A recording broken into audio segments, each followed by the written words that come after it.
Selamat siang Bapak Mama. Selamat siang pendamping. Ya, terima kasih sudah meluangkan waktu untuk mengikuti kegiatan kita hari ini. Jadi sebelum kita memulai kegiatan kita, saya ingin bertanya kepada Bapak Mama materi kita sebelumnya ya, tentang pentingnya cuci tangan. Masih ada ingat? Masih ya? Masih ada yang ingat 5 langkah mencuci tangan? Masih Pak pendamping. Ibu Yuli bagaimana? Pertama? Jadi pertama itu kita basahi sabun di tangan itu dan menggosoknya, ya. Terus bilas dengan air bersih. Ya betul. Ibu Evi? Setelah bilas dengan air bersih, bersihkan ujung jari. Ya betul. Dan sela-sela jari. Ya. Jadi baik ya, Bapak Mama masih ingat materi kita. Jadi sebelum kita masuk di materi kita selanjutnya, saya mau mengajak Bapak Mama untuk kita menonton film dulu ya. Iya pendamping.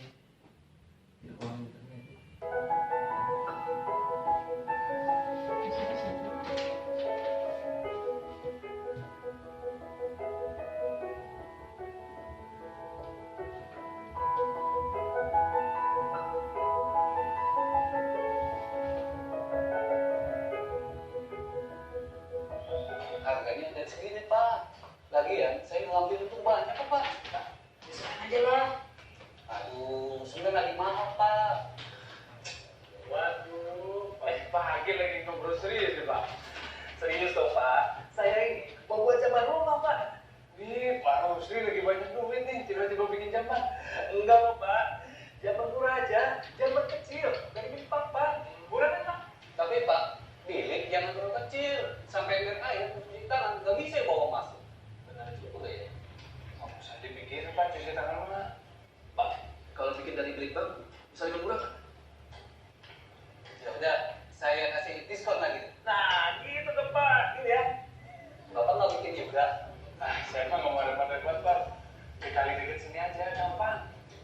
Pak, justru Pak, Karena cuma dekat kali itu, makanya saya buat sendiri. dulu ya, Waktu istri saya lagi hamil, sering malam-malam saya anterin istri saya ke kali. Aduh, rasanya gampang aja, Pak. Bapak tunggu itu ya Bu ya.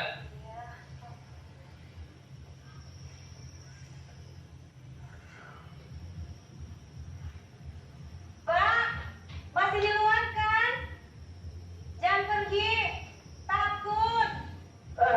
Iya Bu, Bapak masih di sini kok Bu. Repot, kadang mertua saya kan. Makanya saya buat sendiri di rumah. Lagian harganya murah kok, Pak. Bapak bikin aja, lagi ngetrend. Gimana Pak? Pak RT punya, Pak Ahmad, Pak Dadang nomor sebelah. Semuanya saya bikinin zamannya. Pak Yudi udah punya belum? Memang belum punya Pak. Bapak mau bikin juga? Nanti aja saya mau Pak. Berarti dia belum ngetrend tuh Pak. Pak, bikin jamban rumah itu bikin keluarga gak usah repot-repot kalau mau buang hajat. Aman dan nyaman Pak Yudi.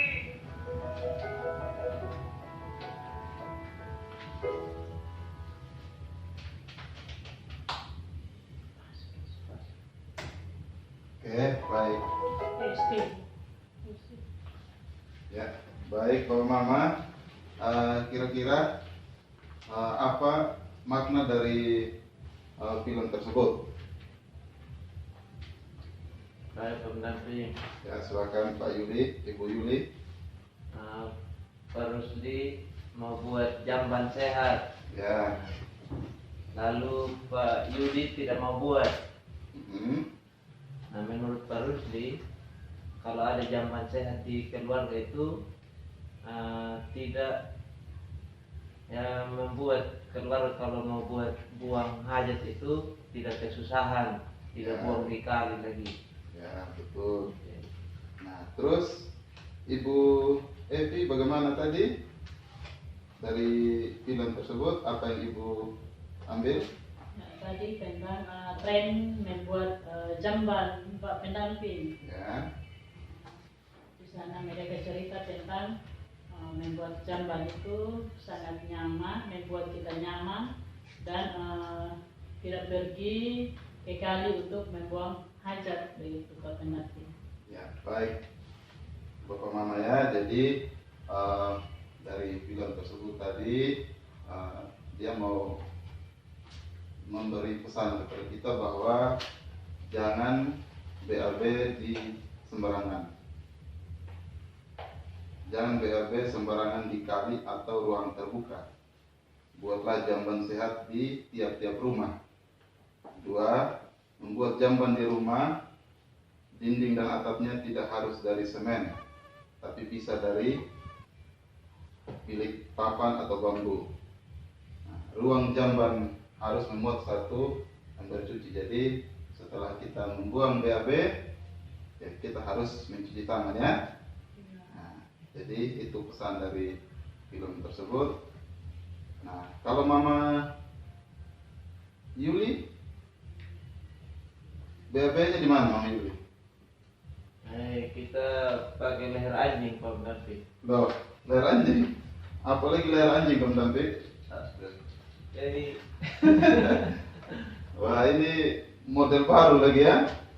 Leher. nanti kita buang air di kebun, anjing Kebun, langsung ya? makan Pak. Oh, begitu ya?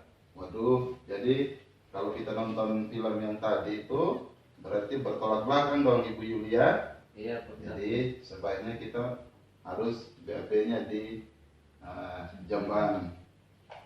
Terus apa jamban sehat menurut Ibu Devi? Jamban sehat itu yang ada tersediaan air untuk cuci tangan dan jambannya tertutup. Ya, betul. Nah, jadi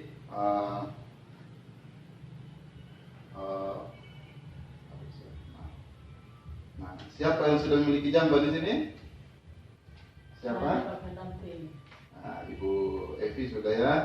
Ibu Yuli belum ada ya? Belum Pak Pendaki. Nah, baik Ibu Yuli. Jadi nanti Ibu Yuli tidak harus. Kenapa Ibu Yuli tidak membuat jamban? Tidak ada biaya Pak Pendaki, kita hidup susah ini. Oh begitu ya. Jadi baik Ibu Yulia. Kalau jamban Ibu Yuli tidak harus membutuhkan biaya ya. Ini kita punya kriteria jamban yang sehat. Jadi tanpa ini mengeluarkan biaya yang mahal. Di sini kita baca Clipchart 3.7 ya. Kriteria jamban sehat itu pertama pencahayaannya. Jadi pencahayaannya ada cahaya dan udara segar masuk. Jadi tidak harus jambannya jangan sampai tertutup ya. Jadi harus ada cahaya masuk, harus sirkulasi udaranya harus bagus. Nah, selanjutnya dinding dan atap bersih tidak kotor. Ini. Terus lubang kakus bersih, tidak ada sisa kotoran tertutup. Jadi kalau sudah lubang kakusnya tertutup, berarti kotorannya tidak bisa masuk ke lubang ininya ya, ke bak ya penampung di bak kotorannya.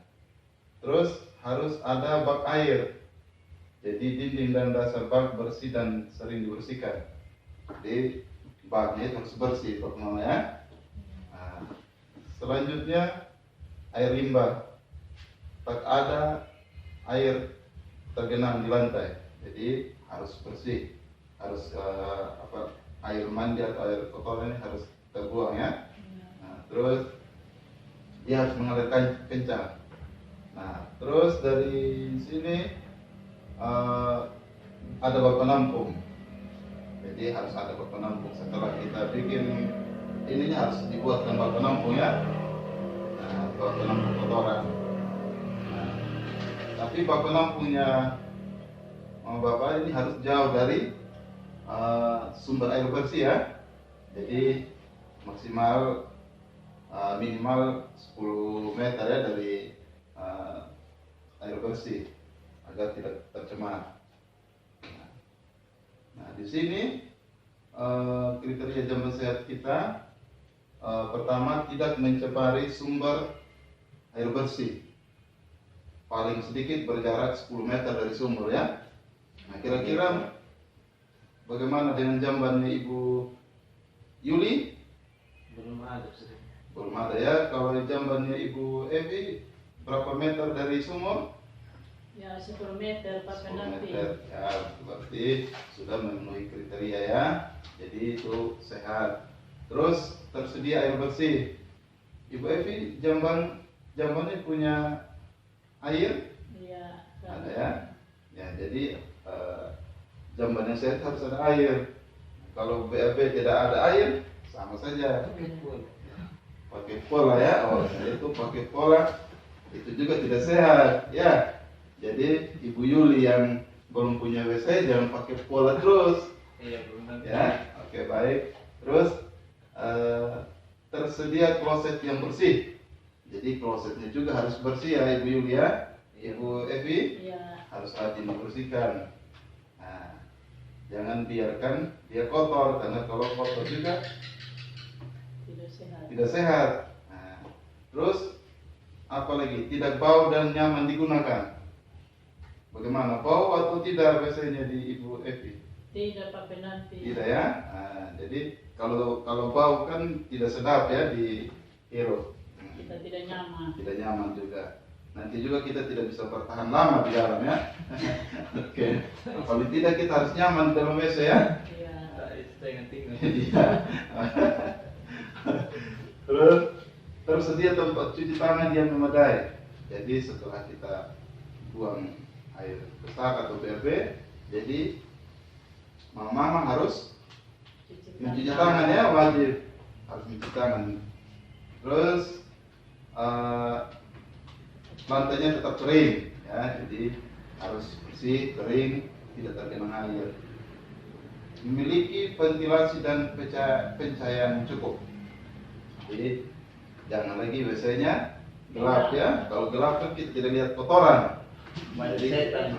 Banyak setan ya, kata Ibu Yuli. Yuli, banyak setan. Nah, oke. Baik Bu Mama, cukup sampai di sini pertemuan kita hari ini. Terima kasih, selamat siang.